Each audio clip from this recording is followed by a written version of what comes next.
Welcome to episode 37 of In Touch with iOS, a podcast for sharing tips, apps, and gear for iPhone and iPad, along with related technologies that get us using iOS in a fun, productive, and meaningful way. I'm your host, Dave Ginsburg, and I am thrilled to have me joined this week is Allison Sheridan from the NosillaCast Podcast. How are you doing, Allison? I'm doing great. I believe I waited almost 30 seconds before I said yes when you said, can you come on the show? Good. And I said, today? Can it be today? Wow. I mean, I don't think this is probably the quickest I've ever jumped in and said, sure, I'll do it today. That's right after asking you. This was great. I really appreciate you being here. Of course, you and I met at MacStock, and of course, we've had such a great MacStock really proves how great it is with the networking, how I've met so many great people, and all the people have been on the podcast the last couple of weeks already. And tell the listeners how our meeting went. And it's been 3 years now, so. Yeah, so we met at MacStock, like you said, and in talking to David, it was just one of those things, watching him present. And I don't remember, I'll take full credit, but I think other people said it too, was why are you not podcasting? Yeah. Because clearly you are our people. You like to talk a lot. You like to talk about tech. You like to talk about the tech we want to hear about. You were born for this. It's just like, no, but it's like if you were born to artists and you were an engineer and nobody ever told you about engineering and all of a sudden somebody told you about it, like, yeah, that's my calling. Exactly. Now, 4 years later, I've presented all 4 years, and I just get better. I've been improving myself each year, and it's been a lot of fun. And we just have a great time at MacStock, and we became friends. So I can't beat that at all. So I got to tell you though, you have tested my friendship a little bit here. Did I? Oh no. You had Chuck Joyner on before me. Well, Chuck Joyner. Well, I mean, really? Chuck? He really... That hack? He was the first one. Nobody likes him. Nobody wants him on the show. No, he's a great guy. You know that. But I know you and Chuck have a lot of fun playing with each other with that kind of stuff. So, but that's okay. So, so here's what we're going to talk about today. I knew this was going to be fun. I got a couple news stories. We are going to talk about iOS 12.0.1, which was released as we record this on Monday today. And then the Apple Watch Series 4, there was another news story about rebooting loop again. Oh boy, daylight savings. We'll talk about that in a sec. And then the topics today are going to be Apple Watch. I wanted to get your opinions. I've been asking this question to the last couple of guests, and I wouldn't let you out with this as well because I know you have one in Series 4, and we'll get through that. Some of the things we wanted to talk about, and then I threw out some iOS tips. I threw about a few we'll throw out there. Then we'll wrap it up and talk about Siri shortcuts and shortcuts. Brief discussion on that. And I want to get your take on the iPhone too, because everybody have been asking that as well. Because that's all we're going to cover. We're all going to cover it. Yeah, it's a lot to talk about here, but we'll see where we go as far as that goes. So, first things first. On Macrumors.com, our links in the show notes. They did release iOS 12.0.1 with the fixes. The biggest fixes was the charging issue with the 10S and the 10S Max, and the Wi-Fi bug that there was problems with not connecting to Wi-Fi. And I really noticed that too, because I don't know if you did. Well, I think one of the problems they said was it was connecting to 2.4 when it shouldn't have been. Right. And, we started noticing we were on 2.4 a lot, but I was just like, I don't know. My networks, I've got 14 in my house and I caused all of them. So I never know what it's going to do. Yeah. So it was, those are two big pain bugs. And then the battery thing was, I did not notice it. I don't know if you did or not, but when I would plug in, I don't know if you use wireless charging or if you plug in with the lightning cable. I do only wireless charging, so I did not run into it. Yeah. Well, actually, no, that's not true. On my iPads, I have a tendency, I definitely connect them in because I don't have wireless charging, and it did not affect them. I wonder if it only affected the phones. No, it's possible. Because maybe it didn't affect the iPad. Speaking of the iPad, I did fix the positioning of the 1, 2, 3 keys on the iPad keyboard because that was a flaw. And you mean that they were backwards? They were backwards, yeah. Oh my gosh! Yeah. Oh, my friend Jill from the internet is just going to lose her ever-loving mind. Her boyfriend was losing his ever-loving mind about it. Yep. That is hilarious. Yeah, that fixed that problem. What was it else they say? Listeners, subtitles may not appear in some video apps. Address an issue with Bluetooth that could become unavailable. I did notice that here and there. So Wait, what? Say that one more time. it was addressed as an issue with Bluetooth that could become unavailable. Did you come? I am having weird Bluetooth problems for like the last year, so I hope that fixes something. Yeah. What I haven't been able to do regularly with iOS 12, at first I could do the continuity camera. I don't know if you've talked about that on the show yet. No, we could talk about it. If not, we can put it under the tip section. But it stopped working, and I wondered whether that was a Bluetooth problem. It's possible. It's possible because that's what it was. I mean, I'm reading off the actual full Apple's release notes that were put in the update. So, okay. It looks like they also included some a slew of new features like the Siri shortcuts for some more shortcuts and stuff. So, I don't know if that fixed. That wasn't any additions. I think this is much more of a maintenance release because they're still beta testing 12.1. So that'll be when we'll be able to see the FaceTime where 32 of us can talk together. Oh, I can't wait. That is going to be so much fun. I probably want 4, but still. Exactly. So the other article that caught my eye, and I think just touch on real quickly here is, again, I think we experienced this last time there was a daylight savings time bug, and according to some folks that were on Reddit actually saying some Apple Watch Series 4 owners in Australia, and I'm sure we should have a few listeners in Australia, have experienced crashes and reboots on Saturday due to a bug that surfaced because of the daylight savings time change, which they changed, I think, this past weekend. We changed, I believe. Bless their hearts for them going first. Yeah. So they tested. Sorry, Australia, but thanks for beta testing. Yeah. Thanks for beta testing. Apple is so good at everything but time. Yeah. It's always been an issue with time. I don't understand. It's like I'm a big fan of Honda and Acuras, and we've had, 10 or 12 of them, and every single car was perfect with one exception. There was always one materials related thing. There would be rust in the same spot on every single Prelude, or there would be my first one, the seats disintegrated in the sun, which is not what you probably want. Yeah. And there was always a materials related problem. It was like they had this blind spot, and it's like that's the same thing with Apple. They don't get time. I'm perplexed. I don't know. That's like the 12th time that's happened, isn't it? At least. So watch out. We'll see what happens in the U.S. when daylight savings kicks in here in a few weeks. I believe it's a few weeks late. I think we have a couple weeks yet before it happens. So we'll see. Yeah. By the way, you're going to get mail. Yeah. It's daylight saving time. My apologies. There's no S on it, and I'm sure someone will torture you. And everybody's been wanting to get rid of daylight saving time for many years. So yeah, I tried to look up when Europe was changing, and I got a whole bunch of hits on how they're trying to get out of it in 2019. I don't know if they're going to be successful, but bless them. I'd rather have sunlight late.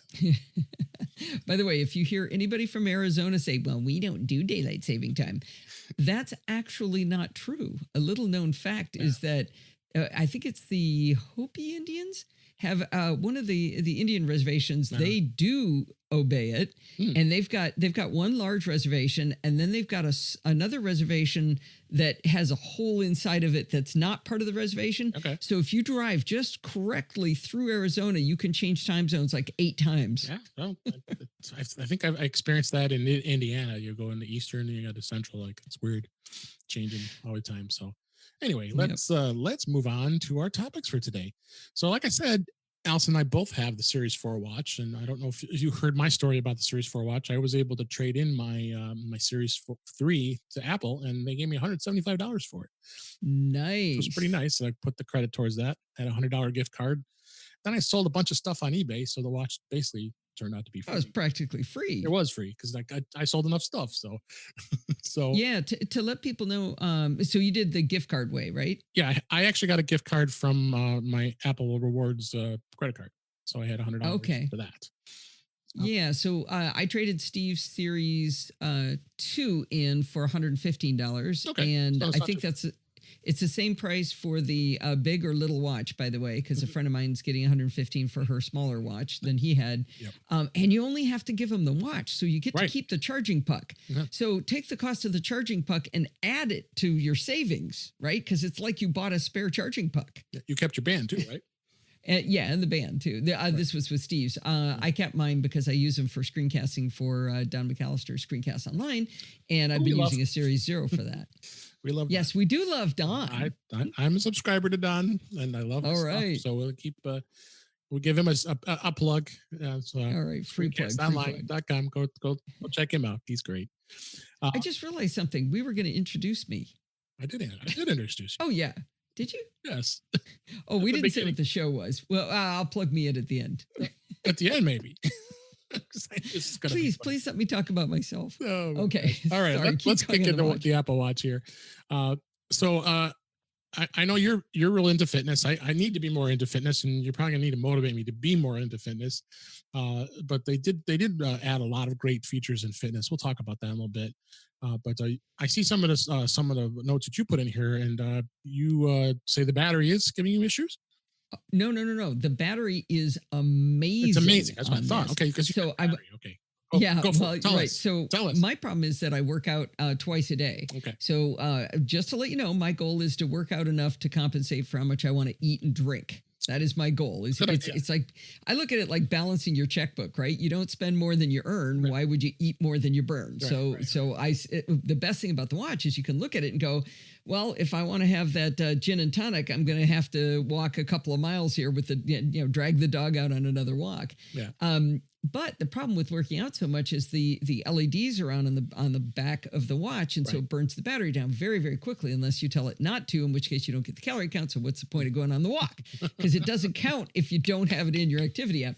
So my problem was I was getting low battery warnings around 6 or 7 at night. Okay. Now that is a Series 2, so it's a couple of years old. Maybe that's why the battery was getting old. But now I go to bed with like 40% left. Wow, that's with 2 45-minute workouts. And of course, there's the time. Actually, it's probably more than that. Anyway, it's a ton of time, and I've been super happy. So I heard that the battery was slightly smaller, but they redesigned the LEDs too. Yeah. So I don't know. I'm not sure why, but it's way more better for me. Oh, that's great to hear. And as I dug through some of the updates that Apple has added with the workouts, I'm assuming you do some competitions because you are a very competitive person. No, not at all. Actually, let me tell you something in the field of competition, though. The new version of the Apple of iOS 5, now in workouts, it'll tell you, hey, it doesn't really appear that you're still working out. Do you want to shut the workout off? Yeah. And for me, that's going to be pretty good because I rarely forget. But I know people I won't mention by name who maybe, stopped working out an hour and a half ago and forgot to turn off their watch and then and they still take the credit for it. So I think that's going to bring some people's numbers down. There are times I forget mine, and it's really nice. It's supposed to also remind you to start a workout, and I don't tend to forget that, but I'm looking forward to the first time it reminds me on that. Okay. But on the competitions, I just started one today with my stupid friend Pat Dengler challenged me. And it's actually going to be pretty good because our goals are pretty close to the same. Mine is 660, hers is 680. And the way the competition works is you get a point for every percent of your goal you reach, up to 600% to 600 points. Now, I think I've done triple my move goal once, and that was when I hiked Machu Picchu. So I doubt I'm going to run into that limit, but it's going to be interesting. She's been nailing or exceeding her goal pretty regularly, so it's going to be tough competition. We're on day 1. Yeah, I wish you good luck. But the workout updates they did is things like the automatic, like you said, the automatic workout detection. I don't know if you've done any hiking. Does it not yet? And the pace alerts so there's a lot of great things, and it sounds like you've really been taking advantage of some of the great new features they added in the. I will give you one way to be motivated. Yeah, I have the key. Change one word when you're ready. Okay. Change it from need to want. Okay. So I want to work. When you're ready to, if you do, you can't lie. You have to actually think it. Right. But when you think I want to work out, everything changes in your head. I want to work out, not, I have to go to the gym or I need to, I really should. But having the Apple Watch motivates you. You want to get those rings and you want to keep all that activity in place. So yeah, we have a lot of friends who've really gotten into good shape as a result. So my favorite Bart Bouchat's, man, he was going to be on permanent high blood pressure medication at 33 years old. Oh my gosh. And instead, he told his doctor, no, give me one more chance to fix it. And he got the Apple Watch and he lost 80 pounds. That's awesome. And he gives the Apple Watch the credit for it, for actually forcing him to know how many calories are in things, how many he burns and how much he eats. So yeah, I'm a big believer. That's awesome. That's awesome. So the other new feature they added, and you and I just connected this morning, and I want to kind of play it so people can see it, is the Walkie Talkie. I better turn off Do Not Disturb. Oh, you have Do Not Disturb. Okay, let me see if it'll work. All right. Hello, Allison. You know it's not going to work, right? Oh. Hello, Allison. Hi, David. So that is so cool. I need, like you and I, you said it. This is like Dick Tracy. I mean, you're talking into your watch, and being able to communicate that easily. I mean, I think about it back in the day when Nextel existed, and when you had that. If you remember having those phones when you would do the walkie-talkie. Didn't everybody hate people who had those though? Because you know the sound. And you'd always hear the sound, and it would drive you crazy. So I'm just wondering. I mean, there's an option to say, I don't want to talk to anybody right now, so I can do that right now. I can say, I can turn off available. Right. But I don't know. Does that get turned off if I go into Do Not Disturb? I think it does. Okay, let me check and see. Let's go up and slide up. Go to Do Not Disturb. Turn on for 1 hour, and let's see. Go back in here. Nope, it still says I'm available. Try calling me again. All right. We'll do a real-time test here. We're testing here. Okay. All right. Go in here. All right. Can you hear me? Oh, no, it didn't come through. Yep. So. Okay, so Do Not Disturb. So you can purposely just turn that feature off separate from Do Not Disturb, but Do Not Disturb does turn it off, even though the little switch doesn't go off. But that's good. Yeah. So love it. And so we did touch on the advanced running features, or did we? I don't remember. Did we talk about that? I don't actually know what that is. What are the advanced running features, David? I threw that in there, didn't I? I did that, didn't I? Are you just making stuff up? Oh, we talked about it. Yeah, that's the pace alerts. I don't know what pace alerts are. What's that? It's a choose a target pace, and the Apple Watch can tap you on the wrist to let you know if you're behind or ahead, if you want where you want to be. Oh, wow. Yeah. Well, that's pretty cool. I could have used that today. I actually I broke my personal record today. I broke my foot 7 weeks ago. No, I remember. Sorry, my toe. But so I can't run right now. My doctor won't let me yet. And so walking, I broke a 12-minute mile. Nice. I broke it by a lot. 11:47-minute mile. That's 5.1 miles per hour for you treadmill people. That's awesome. That's 8.2 kilometers per hour for you metric types. Yeah, it about killed me. I mean, my average heart rate was 147. I think I saw 169 in there. But it would have been cool to have the pace thing to let me know, was I staying on pace? Yeah. The other I had to take a nap this afternoon. I was so tired. I bet. Oh, that was for 3.5 miles too, by the way. Wow, you are great doing that stuff. That's awesome.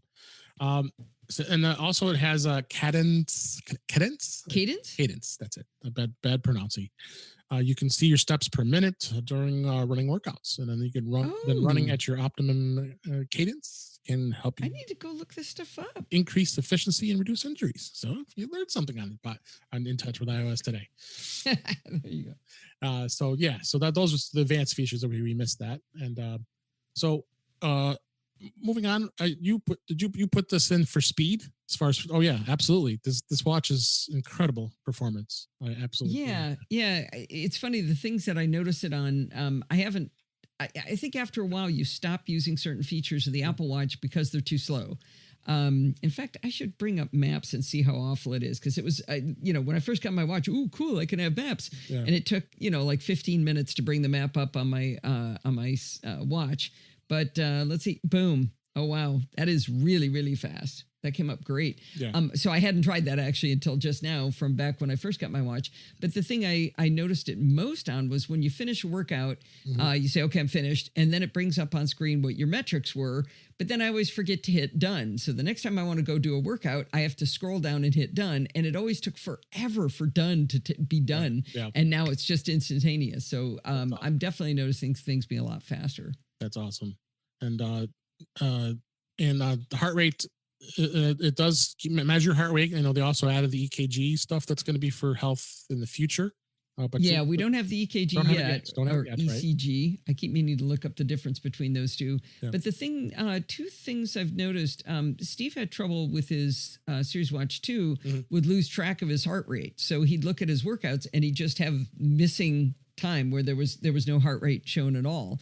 And ever since he got the new watch, it's been spot on. It's been continuously good. And there's a lot of people have trouble getting full exercise credit when they're in the walking workout. And I worked with my daughter on it. My daughter, Lindsay, had the problem, and she and I went back and forth, and we thought we solved it for her. So I wrote a blog post called, get all the exercise credit on your watch solved. You do that and everybody finds your post. And every day there's someone over the last year has written, it didn't work for me. And I mean, it's like this list of sad or angry people on this. And so Lindsay told me, I bought her a Series 4 for her birthday, and she told me she gets full exercise credit on her walks now. So I was like, yay, now it's solved. And today I got a thing on my blog post of someone saying, hey, I got the Series 4 and it still didn't fix it. And it's the weirdest thing. It's only on walks. Like if you change it to other, it's fine. You get full credit. Basically, it just tells you worked out for 13 minutes when you walked for an hour. It doesn't give you the full time, even though your heart rate's high and, all the things you should be doing. And so I'm not quite sure what that is. I was hoping the Series 4 was the solution, but still maybe not. Interesting. Yeah. So, good stuff with that. Fall detection. I haven't really talked about that much. You did turn it on. But by default, slip and fall is not turned on until you're 65, and that's assuming you tell the watch how old you are, which you tend to if you want to do the workout credit. That's one of the things you do in the health app. Right. But I fall all the time, David. I mean, I fall doing stupid things like walking my dog. I hit my head on the concrete. I mean, walking. I was jogging once and I broke my hand. I just, I broke my foot in volleyball, broke my toe walking in my bedroom. Just saying. So the fall detection is very likely to actually be necessary for me. But if anybody doesn't know about it, the idea is that if you fall and you need assistance, you can tap the watch and ask for emergency assistance. Right. But if you don't move for, I think it's 1 minute, it calls emergency services anyway. And I think it notifies your emergency contacts. Okay. Yeah. No, that was a big feature they talked about when they introduced it. So it's that would have been good for when I hit my head on the concrete on my dog walk. You'll like this part of the story though. This woman came running out of her house. She saw me fall and her neighbors came over and she gave me an ice pack and Steve came to get me. And I figured I was fine because we were on our way to the vet anyway. So I asked my vet if I was okay. Oh, you're funny. She looked at my eyes. She said, yeah, your pupils are dilating the same. You're fine. You're good.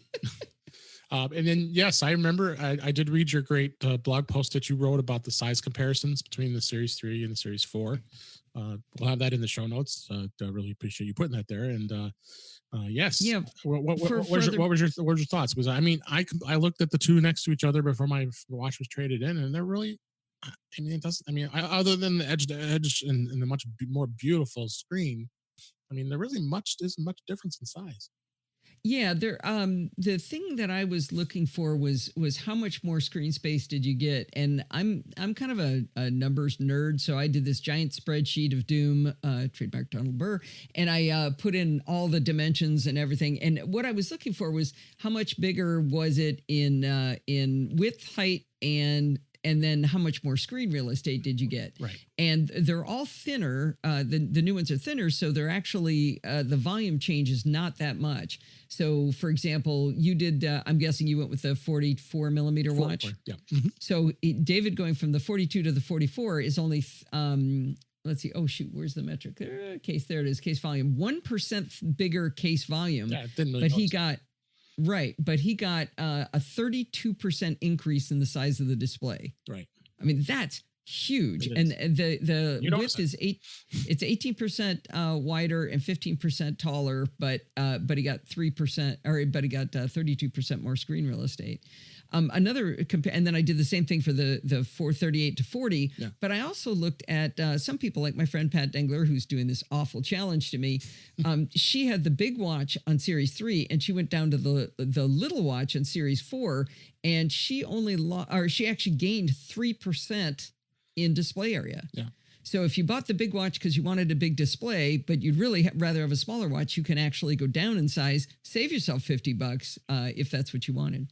Right. Oh yeah, it's a great article. All the math and pretty pictures in there to show you. Tremendous work on this, and it's we have the link in the show notes. We want everybody to take a look at that and get a good understanding, the size comparison.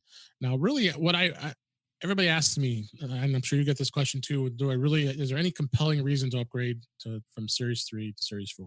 I mean, what did you think? I mean, I didn't go 3 to 4. You and I are both early adopters, I mean, for the most part. But I didn't go Series 3 to Series 4. I went Series 2 to Series 4. You went 2 to 4. Okay. Yeah, so, yeah, absolutely sure. no-brainer. I mean, knock it out of the park. Or 2, no-brainer. But right. What do you think on the 3 to the 4?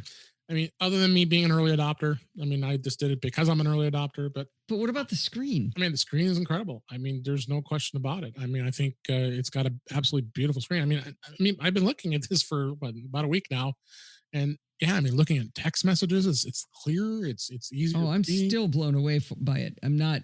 I mean, every time I look at it, even something as simple as tapping your PIN code in, right? The buttons are bigger. Yeah. It's awesome. Yeah. So, I mean, if you like that part of it, yeah, I mean, I can't see much of a difference.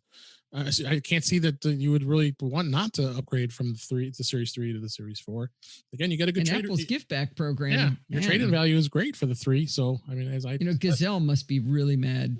Yeah, exactly. I haven't used Gazelle in a long time. I just every time I look, it's terrible pricing. But my friend that's trading in her Series, I think it's the Series 2. She always shops at Best Buy, and she always trades her stuff in there, and she gets warranties and all the stuff. She loves Best Buy is great, and she said they were only going to give her like $50 for it, and she's getting $115 from Apple. So I think it's a pretty competitive price. I mean, you might be able to get better selling it yourself, but you're not losing much, I don't think. Yeah, that's crazy. So, but anyway, I wanted to talk a little bit about some tips that I threw out there, and one of them was the group notifications by app. If you actually swipe on the, we're flipping over to. Are we talking about iOS? We're on iOS now. So yeah, I'm sorry. iOS. Throw a transition here, unless you had any other topics you want to talk about with Apple Watch. Nope, that's good. All right, sorry to throw you off there. I'm dumping right into the next topic. iOS tips here. So group notifications by app. Have you been seeing a lot of you liking this new feature in iOS 12? I don't know.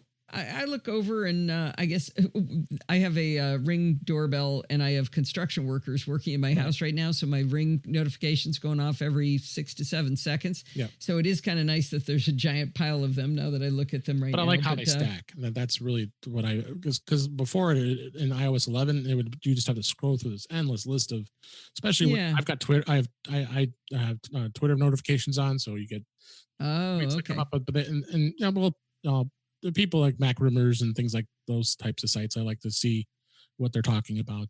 But the nice thing is they stack now, so I can tap it and then I can look at it if I want to. And you can clear them all at once. And you clear them all at once as well. Yeah, that's nice. So the nice thing about the groups notifications by app, if you swipe and then if you go into manage, it does bring up that dialog box. If you want it to deliver quietly, you can tap that button.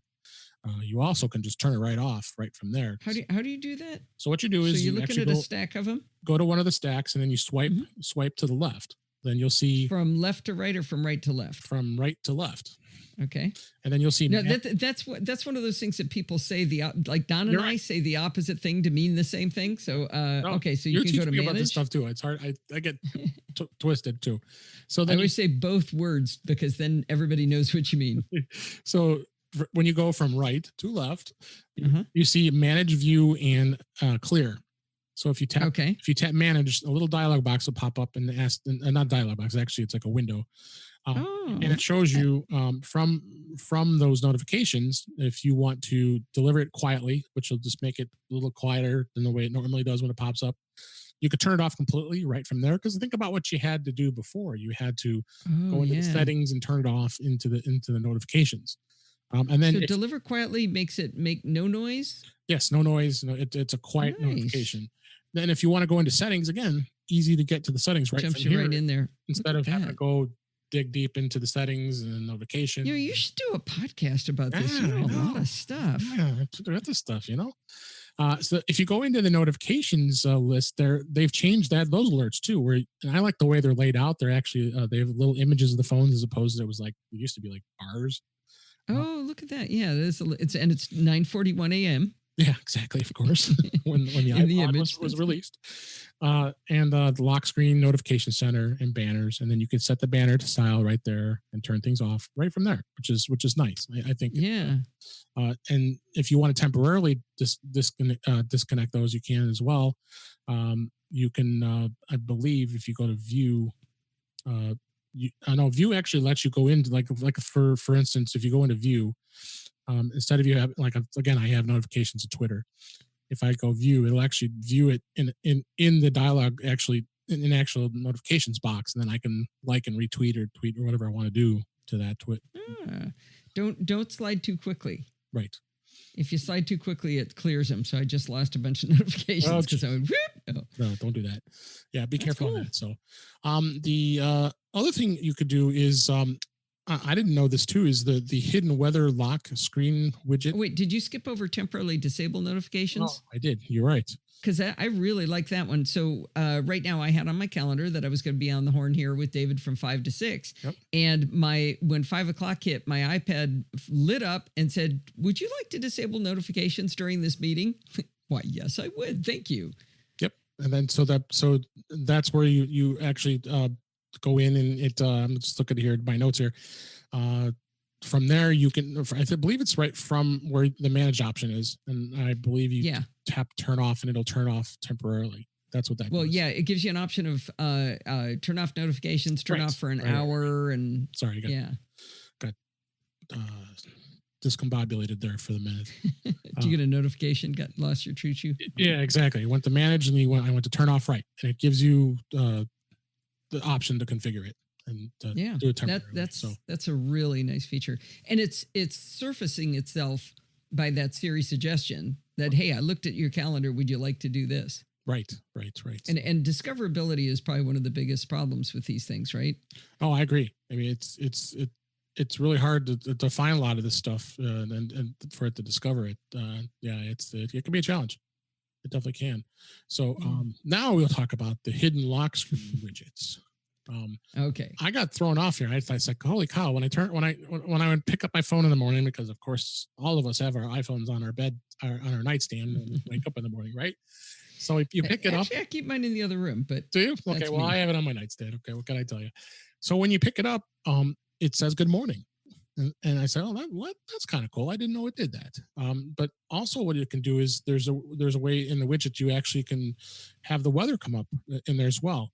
Now, the only way you can do that is you have to go in and go into the weather app and make sure that notification that it's always checking. When you go into, you always go into the location services. That's it. So the privacy and then the location services, and all the apps have, usually I always set them to all while using or off if I don't want them to really bug me.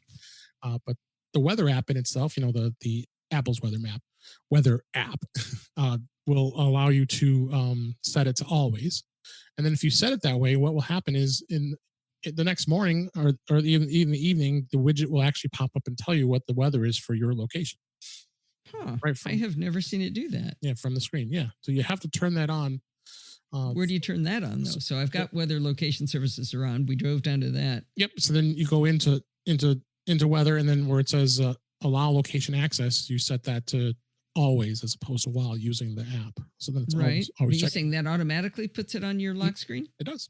Yep. I have never seen it. Was your set for always? Mm-hmm. It was. Okay. I think you've done something else.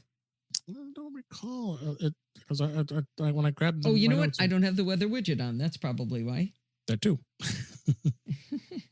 So if I go to edit and add the weather widget, that's a lot of W's in there. Then it would work. I bet. Yes. I'm going to try it, and I will be sure to let you know tomorrow. Now tell everybody how you go get that widget enabled. Okay, so let's see. We swipe down from the upper left if you're on an iPhone 10 or 10s. I don't know where that button is anymore. And actually, is it all in the upper left now? I believe for so. Everybody? Yeah. Okay, good. I did not like that, having two different ways to tell people how to do things. And then, and if you scroll all the way, let's see, you swipe from left to right this time to get the widgets, and down at the bottom you get an edit button, and you can add and delete things, and you can reorder them with the little hamburger menus. There you go. It's kind of funny in Southern California. No matter what you do, it says sunny and 69. Ooh, chance of rain 10%. That's huge for us. Hey, it was 84 here today. Really? Wow. Yeah. So it'll be like in the 50s by Thursday. So back to Chicago, cold weather. It'll be colder even sooner than you think. All right, and then did you know you can actually ask Siri, and I'm not going to say her other than that you can ask her to turn on the flashlight. That was always a nuisance that you could never do that. Why didn't you tell me that 2 days ago? When I was down on the beach to take pictures of the Falcon 9 rocket launch that... that's right. I saw your guys' post. That SpaceX did a Falcon 9 launch and had this beautiful plume in the sky. And so we ran down there to go see it. And I needed that red flashlight to be looking at my camera settings. And it took me about 10 minutes to figure out how to do it. Where is that anyway? And so you basically say, hey, you. I'm not saying it because it will trigger on everybody's device. I don't think it does. Not really. All right, well, it will if I say it from here. Right, it'll trigger yours, but I don't know. I just say it on my show, but you can be nicer to your audience if you want. Okay, say, hey, Siri. I'll be real quiet. And then you can tell her to turn on the flashlight, and it turns on. And you can tell her to turn it off, too. Nice. See? I like it. My HomePod just enabled. But ask your audience. I'm going to ask your audience. Tell David if anybody's turned on when he did that, or reacted at all. Send me email, the feedback at intouchwithios.com, or you could tweet me to let me know. But if it worked, we'd like to know. All right, so that's another good tip. And then the other one, I don't know anybody gets too excited about this, but you can enable the favicons in Safari. So is that an iOS tip? It is. So what David is talking about is most websites have a little tiny icon in the URL bar, but you normally don't see it anymore because the lock took it over. So you used to see it all the time, but now if you've got tabs open, you would see it. But where do you do that on iOS, David? So what you do is you have to go into the settings and then go into Safari. Mm-hmm. Give me an hour to find Safari. Okay. Yeah. And then let me get down there too. Favorites, so I'm with open you. links and new tabs. Go down. I'm losing Block Safari pop-ups, cross-site scripting, automatically save offline, advanced.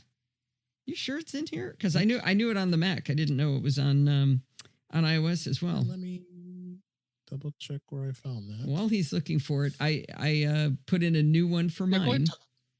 Go ahead and talk about the PDF. Printing. Okay. So I had somebody write to me a long time ago asking how to mark up an email using the pencil on an iPad, and I sort of expanded the answer to include the iPhone and to talk about how you can print to PDF on an iPhone. So on the Mac, when you go to print in the bottom left, there's a button that says print to PDF. So you can save an email, for example, or other document to PDF. It's very handy. Well, on the iPhone, if you go into if you got an email up, you hit the little reply button, and one of your options there will be print. But instead of printing, pinch out with your fingers, and it turns it into a PDF. And from there, you can save it as a PDF. But you can also go attach it to an email, and then go into markup and mark up the email. So it's kind of a convoluted answer to a convoluted question, but the main trick is how to print a PDF is kind of cool. And I did a blog post on that, by the way, that I could add in here as well. A tiny tip. I appreciate all of your great knowledge. That's why you are here with us today. Well, as I managed to plug my show over and over and over again. Yes, so it's a tiny tip. That's okay. So you go into Safari and into settings, Safari. Settings, Safari. And I believe you have to go into, where is it? It was in here. I swear it was in here. I think he's making this up because you don't see tabs really. Oh, show icons and tabs. There it is under general. See, I did see it. All right, there. let's see what I see now. So then the only way you see the tabs? actual favicons is you tap the multiple windows button on the bottom right. Then you'll see the favicons. I see them floating in space, but I don't see any favicons on anything, including my own site. Yep, I'm looking at mine. Huh. I see them. So trust me, they work. Nope. Don't trust you. I think you're making something up. Right. I'll put a link in the show notes on it. I don't see anything. Am I? Let me just check and see if I'm looking in the wrong view. Are you talking about in that view? I should be able to see. Yes. Nope. Yes, on the top left. Nope. Don't see any. Well, you can believe David. He's probably right, but I don't see it. All right. I'll put a link in the show notes for this particular tip. Not that I'm challenging you. I wonder if I have to quit or something. You might have to. Oh, we should talk about that. That's the best thing in the whole world is that you can quit apps by swiping up instead of having to hold and get to the red X button. Oh, yeah. I hated it. I heard that they did it because they made it hard for us because they didn't want us quitting all our apps. And because there are those people who obsessively quit apps. Right. But I do. Oh, I don't. No, I read that it actually used more battery to do that, and so I stopped messing around with it. But I'll do it that frequently. You do know how to delete to close all your tabs, right? On iOS. Have you talked about that one before? Always. That was my first tip when I might have learned it from you. Yeah, I thought I heard it from some smart guy. So anyway, I'm going to skip around a little bit in the notes here. Before we go to Siri shortcuts, I wanted to talk a little bit about the iPhone, and I wanted to get your thoughts on. You went with the 10s, yes. Right? Okay, and I have the 10s Max. I'm happy with having the 10X Max because I loved having the 7 Plus, and then of course my short-lived 8 Plus. Because I bought that in 8 Plus, and 2 months later bought the 10. Oh, I didn't know you did that. that's funny. Yeah. Oh, so I thought you knew that. Everybody's been making fun of me. I thought for sure you knew that. I got a lot of flack for that. So you had 7 Plus, 8 Plus, 10, 10S Max. So did you feel like the 10 was just way too small for you after having the plus size phone? No, I wasn't minding the 10. I didn't mind the 10. I mean, I didn't think the size of the phone was that bad, especially because of having the edge-to-edge screen. Because when we had the 7 and the 8, you didn't have that. But then I look back and it's like, I really loved. I mean, the 7 Plus was the one I had for the longest of the larger size iPhones. But I did like it. My wife's got the 8 Plus. She loves it. And I turned her on to the larger size screen, and she's happy with it. Yeah. So you got the. I had the 7 Plus, and went to the 10, and then up then to the 10S. Okay, so you did have a larger size device for a while. Yeah, and I liked it. But when I went down to the 10, I was happy again. And then I did. My good friend David Roth started nagging me after I got the 10S, and I said, it wasn't enough different. He said, well, go play with the 10S Max and see what you think. But it felt really heavy to me. So I didn't switch. It doesn't. The weight does not bother me that much. Well, you're big, strong, strapping young man. I'm a little old lady. It's the other people complaining about is the reach. Trying to reach, and I have a big hand, but you got big manly hands. See, yeah. So, but it can be challenging. I mean, I've had times like I've got my work email down on the bottom right, and then if I'm holding it, I'm a left-hander, so if I want to go reach it, I have it's hard to do it. So, I think I use 2 hands to use my phone all the time. Anyway. I mean, I do. I think most of the time I'm using 2 hands. But what about the performance? I mean, do you really notice? I can't tell the difference at all. 10 to the 10S, no. I did a blog post. Why? Yes, I did put that link in the show notes, David. I did a blog post on whether you could justify purchasing the 10S when you have a 10 based solely on the camera. And I did a bunch of comparison photos looking at the low light capability and the HDR and the portrait mode and a bunch of other things. You absolutely can tell the difference between the cameras. There's no doubt at all. It is phenomenal. Love portrait mode. Love. I mean, the portrait mode is getting better and better. There was one picture There was one picture I really should have posted that I didn't. I took a picture of an orchid sitting in a window box with a screen behind it, and both cameras, the 10 and the 10S, did this beautiful bokeh around the orchid, except both of them failed. In the middle, there was a gap between the branches, and you could see the screen in full sharp focus in the middle. And I should have put it in as just for the comedy. But yeah, you could definitely tell the difference. But I don't think looking at any of those iPhone 10 pictures, you would go, oh, bleh, I can't. No, I mean, I can't possibly live with that. It's terrible. No. For those of you out there that have been saying it for the last few episodes, for those of you who have the iPhone 10, it's a perfectly fine phone. There's no reason. Yeah, I wouldn't go perfectly fine. I go amazing. Amazing phone. It's an amazing phone with an amazing camera. Same performance. There is no reason that you have to upgrade. Again, no, you need Bionic, David. You got to have Bionic. Have the A12. That's why I did it. Got to have the A12 Bionic processor. It's faster. I got it. The bottom line of my comparison was that if you're looking for an excuse to drop $1,000 that you have to waste, sure, go ahead and use these pictures as an excuse, but you really should take that $1,000 and put it in your 401k or save it until next year when you really need the phone. A way to justify is to give it to your children though, or my friend Helma gave one to hers to her husband, so the poor dear had to get an iPhone XS Max. Yeah, so and that's all I really have to say about the iPhone 10 and the XS. We've beaten that to death, but like I said, those you folks out there have the iPhone 10, stick with it. Finally, we want to talk a little bit about shortcuts and Siri shortcuts. And have you messed with Siri shortcuts much at all?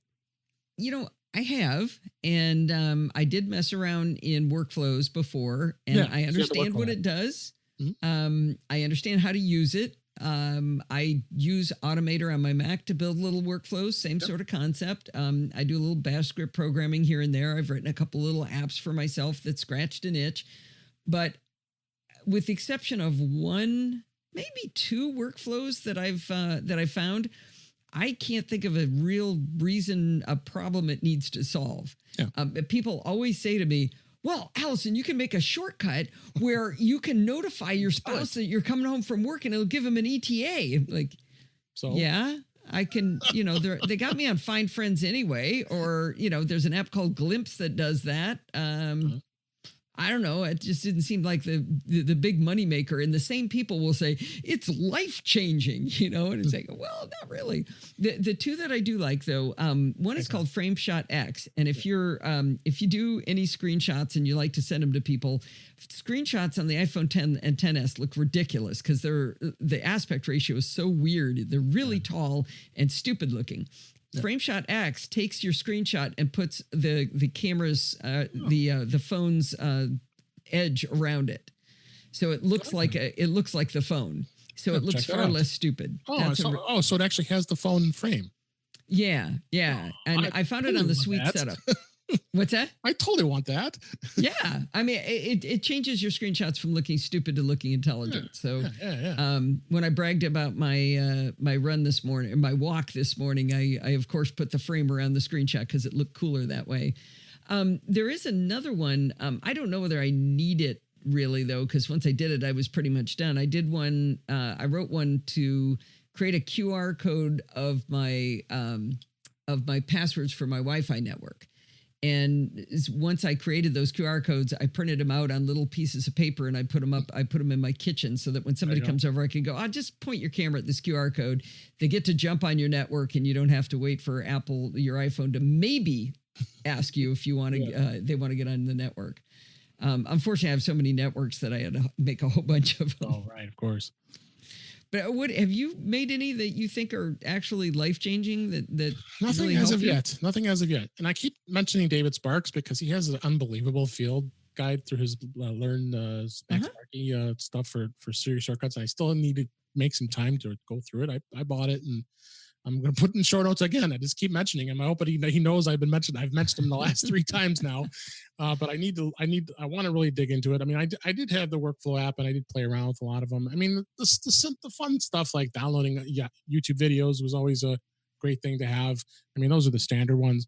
I did create a Siri shortcut because I like to look at the stats of one of my other podcasts, my horse racing podcast. And I say, Siri, open up, and there goes HomePod again. When I ask her to just say open Simplecast, that's the host we use, and then I like that because and you can do this with anything, where it actually just opens up the site. I have it linked, and then I can go look at my stats real quick. I don't have to go to to Safari to navigate it. So I mean, I'm seeing some value with the shortcuts, both voice and the actual shortcuts app.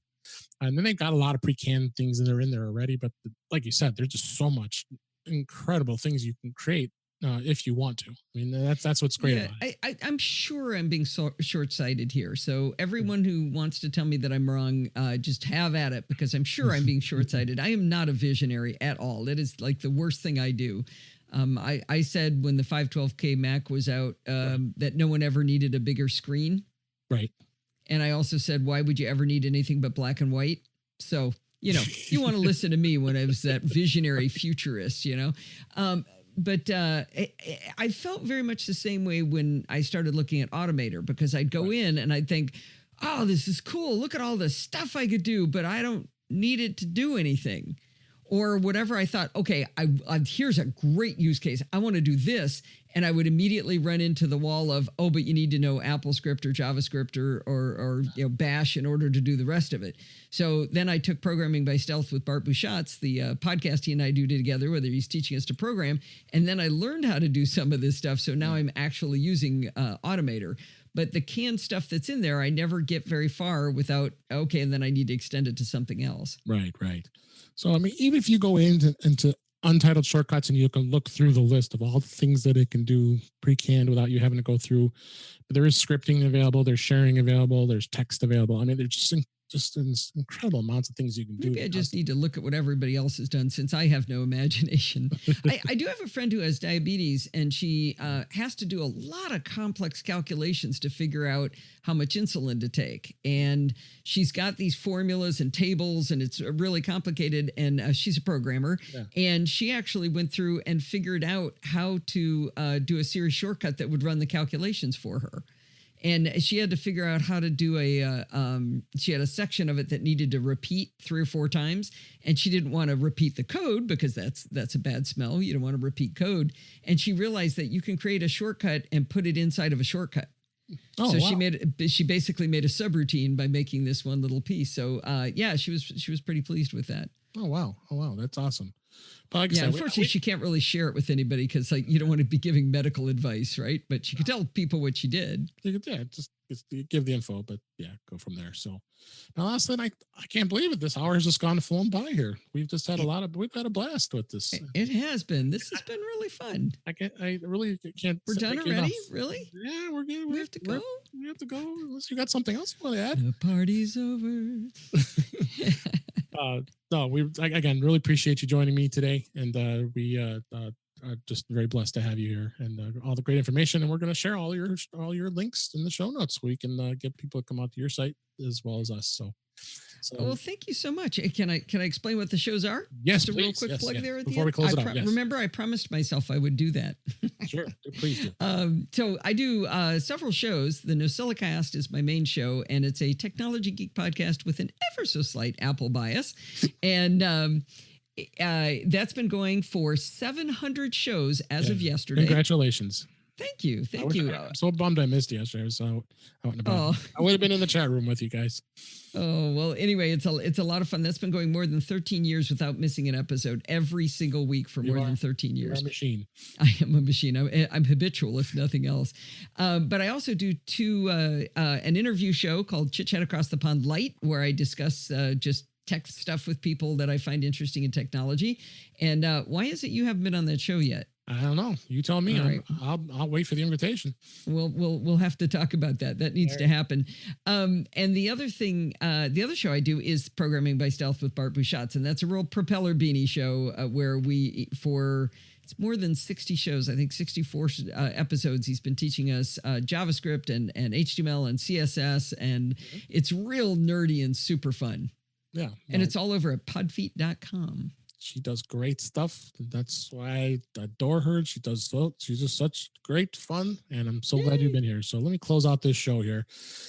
Thanks for listening, and we hope you have been more in touch with iOS after hearing this episode, subscribe to our podcast in your favorite podcatcher and show your friends how to find us in Apple Podcasts, Google Podcasts, Stitcher Radio, and even Spotify.